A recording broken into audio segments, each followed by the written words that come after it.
did fix some chafed wiring, but it looks like your fault code has returned. Okay. So if you would like, we can spend more time looking into this. There might be another rub spot somewhere on the harness. So you would have to approve an additional 2 hours. Wow! Oh, another 2 hours. That's gonna be hard for me.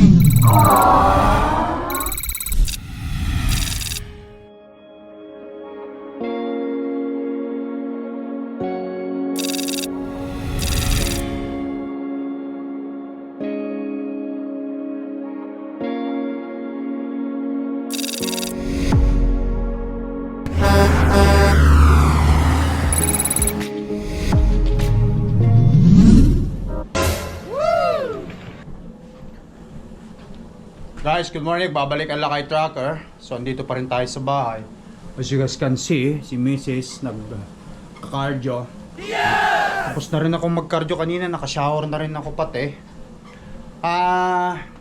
Inaabangan namin yung update sa Volvo. Pero yung sinabi sa amin kagahapon, baka ngayong araw na to matatapos na. Kaya baka mamaya kukunin na natin yung truck, dalhin natin sa torque upang sa ganon maiplano na tayo. Pero for the meantime, pagkatapos ni Mrs. kumain, mag-cardio, tatanggal na kami ng New Year's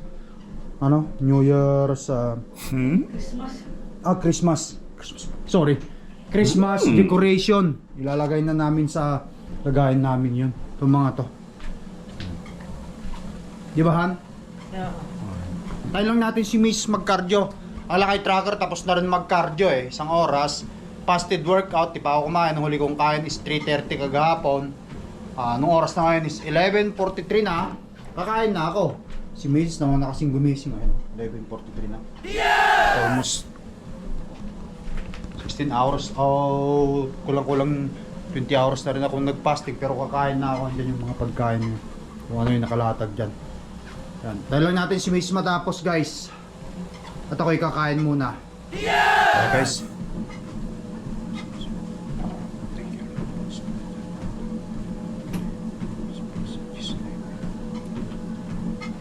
Guys, kain tayo. Ulam pata. Tapos, mga gulay na yun. Vegetable tayo. Inuto ni Mrs. na gulay kagahapon.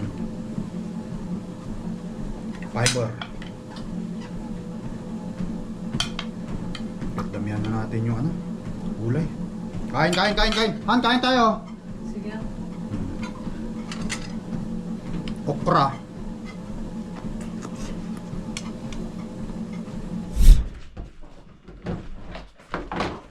Yung mga malaking balls dito kan. Dito nalagay. Ako bahala sa balls. Oh. Guys, nagbabalik ang Lakay Trucker. Dito na tayo. Ayusin natin ito. Pagtanggal na tayo ng parang Christmas. Ano to? Gugutin ko tanggalin. Teka. Paano ang diskarte? Alisin ko lang yung isa. Tapos sunod-sunod na yan. Ay, ito. Itatali ko? Hindi, tatanggalin mo ito. Hindi, ganito na. Para next time, ganito mo na. Hindi, ibang pangit itong ganitong Sige. Wala lang bahala next time. Oh. Ganito ko na lang. Para pagka nailawit mo na lang ulit. Hindi, ibang style. Tatanggal na kami, guys, ni Mrs. ng decoration. Kausap ko yung Volvo kanina, tumawag sila, guys. Tapos na daw yung truck, tapos biglang nung ilabas na nila, doon galing sa shop nga nila, nung ilabas na daw nila, ito han. Ano sabi yan? Lumabas na sila. Nung ilabas sana nila yung truck, lumabas daw yung EBS na ulit. Kaya sabi nung lalaki, kailangan daw nilang ibalik sa shop at ayusin daw yung EBS. Kasi siyempre yung EBS, guys, kasama dun sa ginagawa natin. Hindi recall. Yung recall yung parang sa software update lang Kasama sa pinagawa natin yung EBS. Alangan naman, kakukuha ko lang yung truck, bumalik agad yung EBS at kailangan ko pa ulit pabuktar sa kanila yung truck Kaya sabi nila sa akin, ito, Yan. Hmm. Nice. Ito mga to. Ito. Oh, dyan naman. May sabi nila sa akin, instead na sana ngayon kukunin yung truck, baka mamayang gabi or bukas ng umaga daw. Sabi ng Volvo. Kailangan kong i-update yung kailangan kong update yung truck kasi meron na silang schedule para sa atin bukas. Mamaya, baka matapos mo mamaya. Malalaman natin. Tatawag ulit yung Volvo sa atin mamaya. Ay, nako. Kaya andito ang Lakay Tracker sa bahay kasama si Mrs. Ang mga bata nasa school. Isa-isahan pati ito? Oo, isa-isa. Ay, nipit mo lang. Ay, nipit lang pala yan. Mahal pa naman ang mga to. Magkano? Mapis, hindi naman tayo bumibili yata taon-taon eh. Nagdadagdag akong dadagdag. Oh, yan. Parang gano'n na lang. Dagdag-dagdag.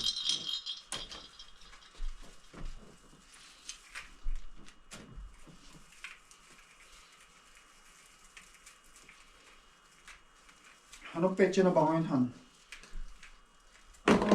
January 7. Tama na kasi dapat ang 3 Kings dapat after 3 Kings. 7 na ngayon? Yung 3 Kings, January 6 yan. Yan yung after niya, pwede na magtanggal. Okay. Hindi yung balong pa na yung 3 Kings. Alam ko. Hindi ata eh. Ang tayuhan eh. Alam ko, mami. Hindi mo alam yun. Grabe yun yan. Tanggal tayo ang decorations. Ito, anong ginawa mo rito?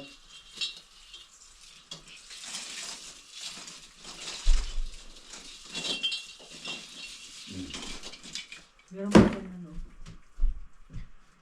Yan, yun. Sabi ng Volvo, iro-road test daw nila yung truck para malaman kung babalik pa ulit. Naka-ready naman na yung ano natin, yung pambayad natin sa Volvo.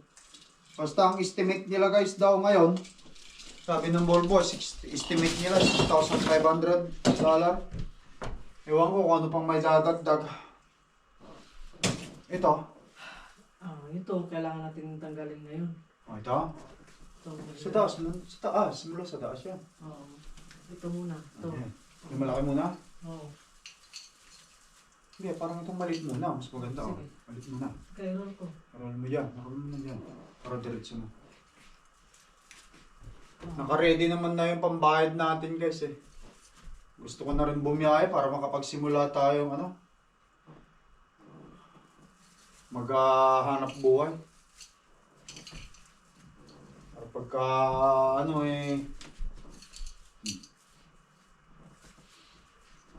makabayad tayo at makapagsimula ulit tayo. Kumbaga sa back to zero tayo ngayon guys.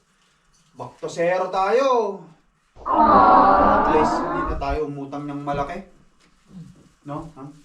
Wala tayong utang para pagpagawa ng truck. Ano yan? Okay. Adikit na yan dyan. Alright guys, dito Han. Ganito na lang ito? Hindi, ganyan na. Ginaganyan pa pala yan. Ayan.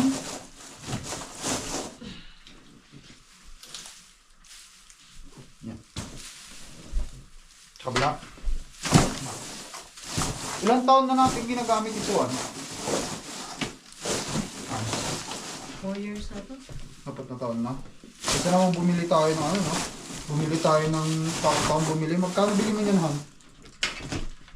280 yata. Pero 4 na taon na. No? 4 years na. So, yung tagal na natin ginagamit yan. Ito. Kasama to? Okay.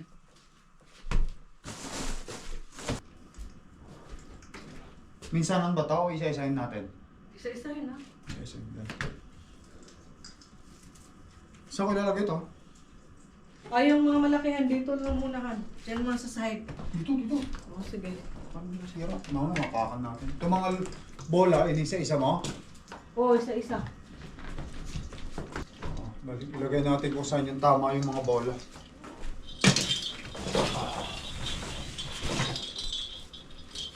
Mahal pa naman ang mga ito ngayon. Mahal na ngayon yung mga to.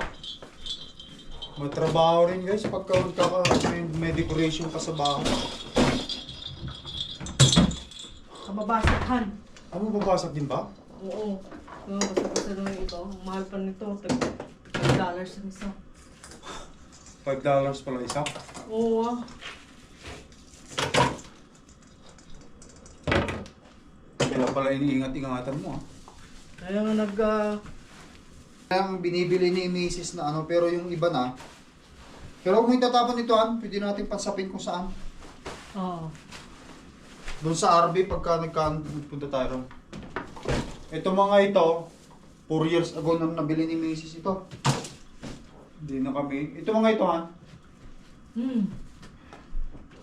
hindi na kami bumibili.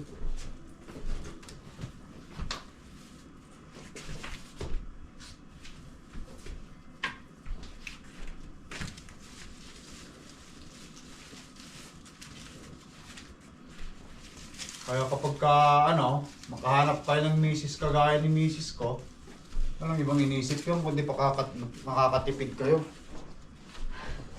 Diba? Totoo ba? Siyempre. Kalahin mo 4 years ago mo binili yung mga, hindi na tayo gumastos ng mga to. Di ba? 4 years ago mo na binili. Magkano bili mo naman itong container mo? $9 ata yun, no? $9? Mura noon. Hindi ko na makakabili ng ganitong container, no? Guys, para sa mga, kita nyo yung discard ni Mrs. Pwede nyo gayahin, bumili kayo ng lagayan nyo rin na ganito. Para sa inyong para sa inyong mga Christmas decor.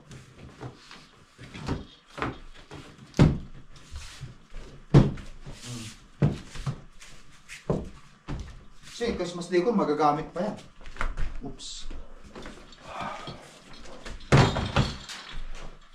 Tapos ilagay namin sa basement. Luhan magagamit pa to.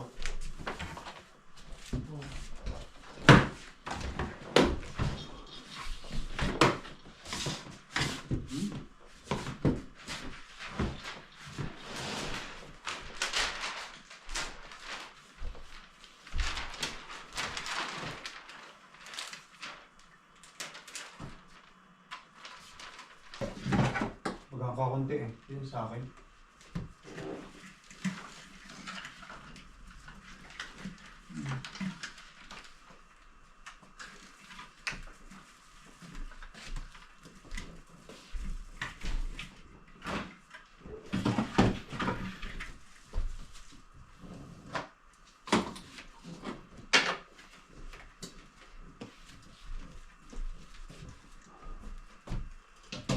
Kaya mo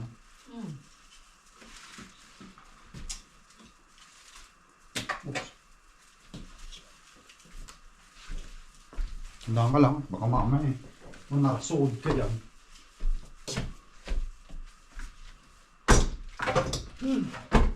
Pala Kaya pala Parang pala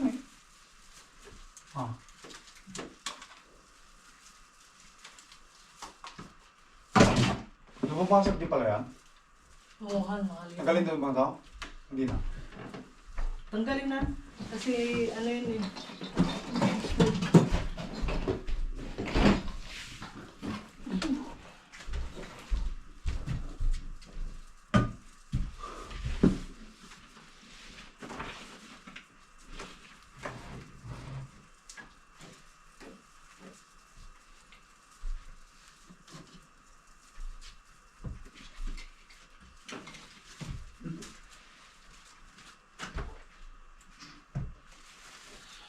Mas maganda yung may ipit-ipit lang mas madali.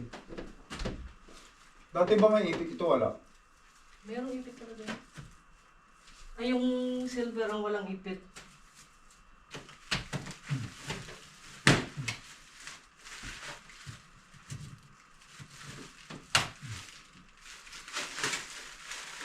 Ang dami pala. Tiga lang, Han. Kasi nakadikit na yun sa ano eh. Sa doodle eh. Ano ba? Merong tali talaga na natali lang dito. Oh, okay, ikaw na lang tanggal. Hindi ako bisado eh. Okay. Sige, tanggalin mo na lang. Alin? Yung ano, May tali lang? ziplock oh. Huwag yung ziplock kung may tali lang. Ito lang oh.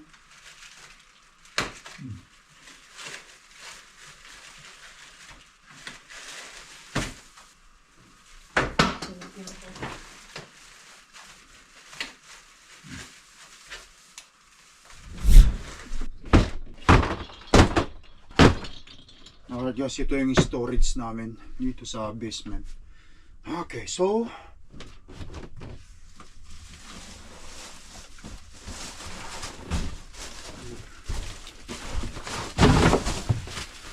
diyan ka lang. Siservisan mo ulit kami sa sa Christmas yan guys. Tapos dun sa taas, linisin na lang namin ni Mrs. yan dun.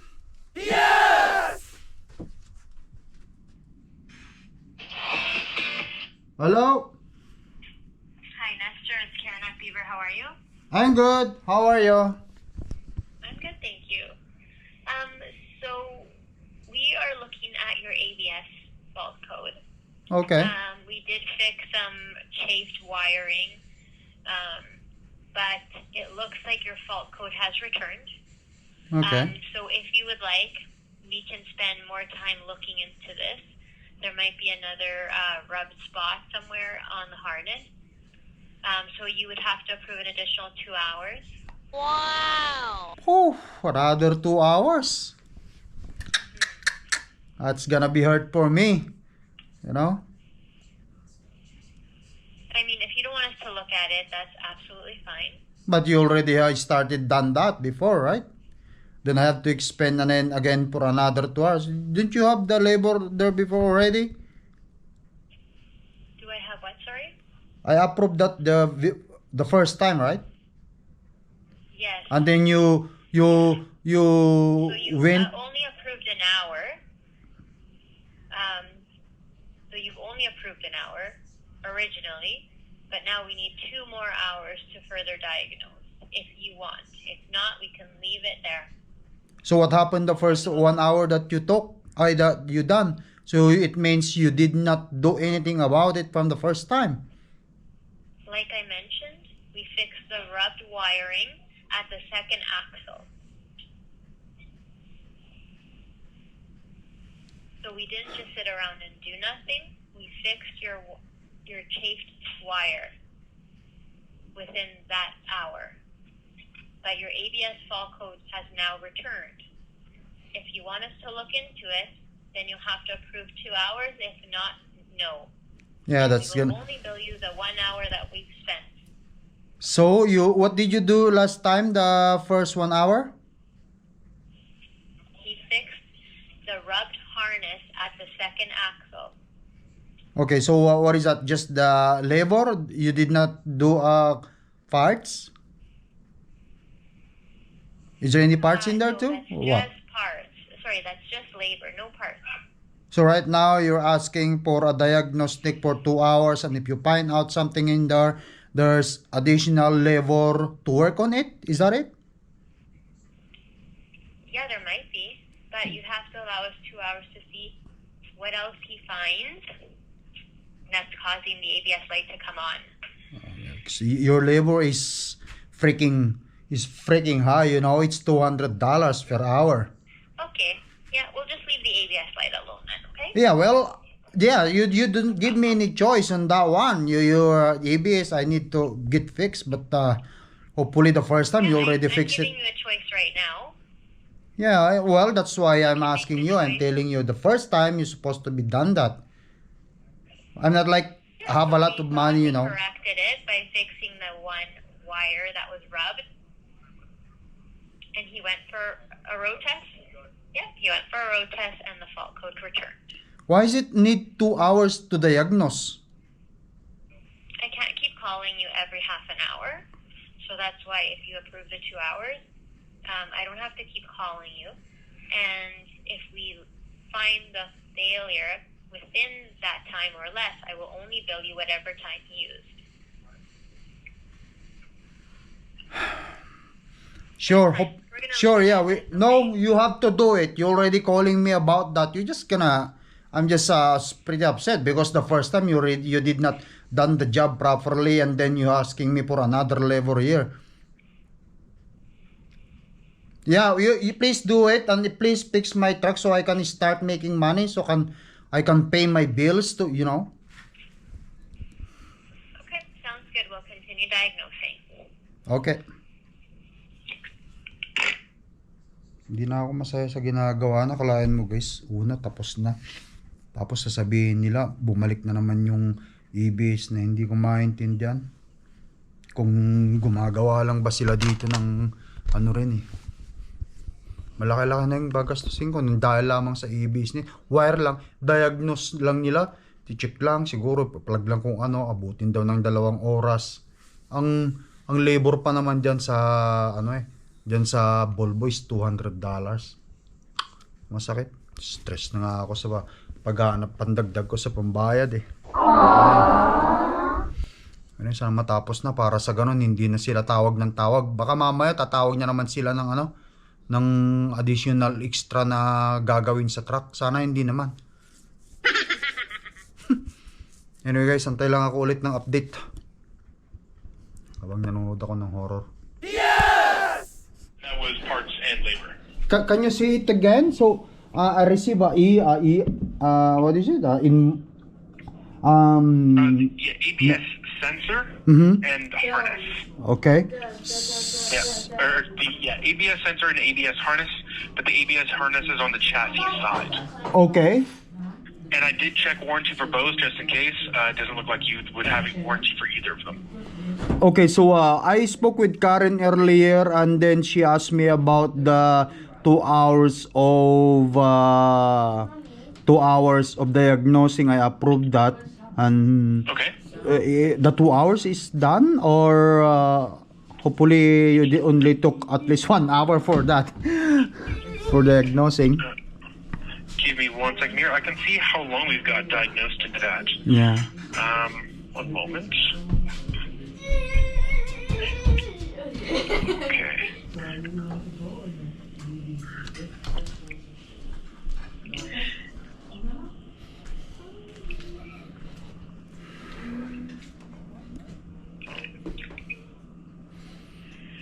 Okay.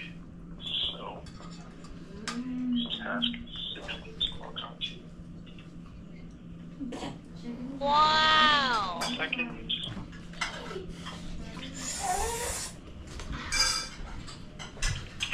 Looks like he only used an hour, so it was 1 hour for the original diagnosis. Okay. And then it was 1 hour for additional diagnosis. Oh. So we're 2 hours into the diagnosing process for this. Perfect. And now you find it the causing the problem, and then how much exactly is the cost? The cost is $782.43 to replace the ABS sensor and harness. Including the labor? That is including labor. Okay. Because I received the invoice here. I thought it was $8,000, so I was freaking out now for the ABS. Yeah, but probably it's just a mistake. They type it, probably something like that. Yeah, sure, please. Yeah, absolutely. Do it. Okay, I will go ahead with this, and we will. Ha- I will get the technician back on. Okay. How long it will be done, you think? For this part specifically, it's looking like about 2.5 hours. Okay. For this specifically, but we are very short staffed tonight. Okay. When normally we would have 5 or 6 technicians, we've got 3. Okay, so you will update me tomorrow morning? Yeah, if we don't get it done tonight, I will update you tomorrow morning. Okay, for sure. All right. All right. Okay. Absolutely. Thank you very much. Thank you. Goodbye. Actual good Christian. Alright guys, ha? Dito na yung buong pamilya ko. Then si Mrs. mga anak ko. Clark, go now. Are you done eating? Yeah, I'm just chilling here. Okay. Hindi pa kami tapos ni Mrs. mag-ayos ng... Ano na lang ang kulang natin, Han? Ito? Naglilinis na lang tayo nito? Nagpapalit kami ng mga kortina at dito yung mga bata. Center camera guys! Ayan, habang ito, nandito ko sa bahay at tinatawagan ako ng Volvo. Update sila ng update. So, yun nga, kaganina si Karen yung kausap natin. Ito naman si, ano ba to? Steve yung pangalan. Nagulat talaga ako nung sinabi nilang 8,000. Kaya nga, oh, tapos tayo nito kapag kayo talaga yung presyo ng, ano, ng ABS, 8,000 plus. Ba't na lang, 700 plus. 700 tapos yung, ano,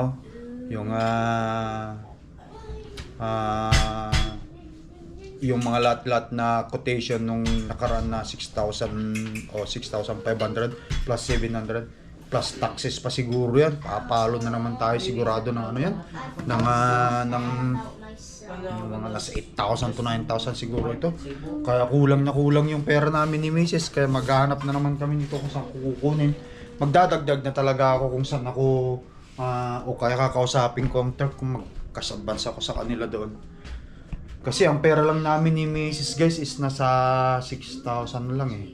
Tapos kung magbibil kami ng mga 9,000, kulang na kami ng 3,000. Hirap talaga magkaroon ng ano, ng maintenance sa business. Pero I'm still grateful. Sabi nga ni Mrs., huwag ka nang upset. Right, Han? Oo, buti nga, pinauwi ka pa ng Philadelphia. Hindi daw ma-upset kasi kahit pa paano, hindi ako trinobol sa karsada. Mas malaki yung gagastusin natin pag sa karsada. At least dito hindi pa ako tumatakbo. Pero yun nga lang yung ibig ko sabihin. In-update nila ako for the same issue nung una. Akala ko nagawa na. Yun nga yung sinasabi ko sa inyo, papakita ko sa inyo. Yung issue yun guys is yung ABS, no? Yung ABS na problema dito. Nandyan sa inyong screen. Sabi niya rito, check and report for ABS light on check 22. So, labor 1 hour, 201. Tapos meron siyang, wala naman yata siyang parts na nilagay. Correct for chaff wiring. So, 200. So, $400 siya. Tapos kaganina, ngayon nga tumawag siya na find out kung ano yung causing. Hopefully yun lang ang causing. Sana wala na agad para sa ganun matapos na at makabiyahe na tayo. Good to go na si Cordapia para maka-start na tayo making ng makamake ng revenue. Ang hirap din talaga. Siyempre matagal-tagal na rin naman akong tingga rito sa bahay dahil sa truck. But anyway, thank you pa rin. Sana wala na ano para matapos na. But anyway guys, ayan, update na lang ulit. Malalaman natin bukas kung matatapos kasi in-update ko na rin ng bulb. Ang torque, sabi ng torque sa akin is sa Friday daw tayo babayaran. Miyerkules ngayon eh, Webes bukas, so Friday. Hopefully matapos na bukas para makalis na kami bukas at bayaran na yung truck. Guys, thank you for watching. We're still grateful kahit na medyo upset ako. Dahil nga pabalik-balik yung tawag nila sa the same issue, grateful pa rin kami. Thank you guys. Say bye-bye. Bye. Bye, ito camera. Ate Kwan. Pinel. Mami. Mom, why is the... Sa Ate Sinil, hindi ngumingiti eh. Sabihin ng mga viewers, yun smile. Smile! Hindi, matampuin. Maano lang talaga yung anak ko na yan. Guys, love you all. Peace out. Bye-bye.